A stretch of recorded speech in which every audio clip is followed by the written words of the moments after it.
La Constitución de 1982 es el documento fundamental que rige el gobierno de Canadá. Establece los poderes del gobierno federal y de los gobiernos provinciales, así como los derechos y las libertades de los ciudadanos canadienses.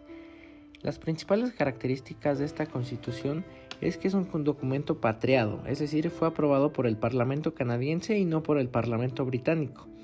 Incluye la Carta Canadiense de Derechos y Libertades. Esta carta establece los derechos y libertades fundamentales de los canadienses, como la libertad de expresión, la libertad de religión y la igualdad ante la ley. Además, crea un nuevo mecanismo de reforma constitucional. En este mecanismo se requiere la aprobación de la mayoría de los gobiernos provinciales, así como de la mayoría de los miembros del Senado y de la Cámara de los Comunes.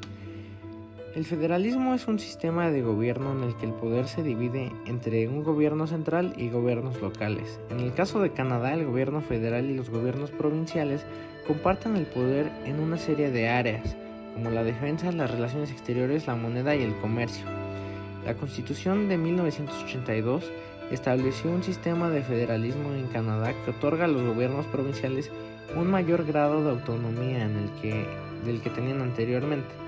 Esto se debe a que la Carta establece que los gobiernos provinciales tienen el poder exclusivo en una serie de áreas como la educación, la salud y la vivienda.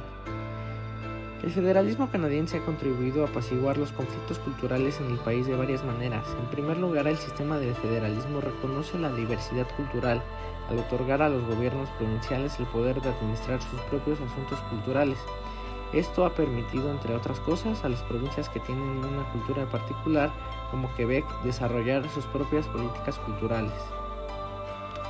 La influencia estadounidense en la seguridad nacional canadiense ha sido significativa y Estados Unidos comparten una frontera de 8.891 kilómetros y ambas naciones tienen intereses comunes en la seguridad de América del Norte.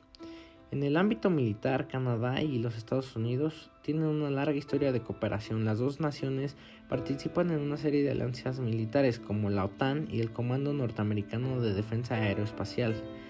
Canadá también participa en misiones militares lideradas por Estados Unidos como la Guerra de Irak. En general, la influencia de Estados Unidos en la seguridad nacional canadiense ha sido positiva. La cooperación entre las dos naciones ha contribuido a la seguridad de América del Norte. Sin embargo, algunos canadienses expresan su preocupación por el hecho de que la cooperación con los Estados Unidos pueda comprometer la soberanía de Canadá.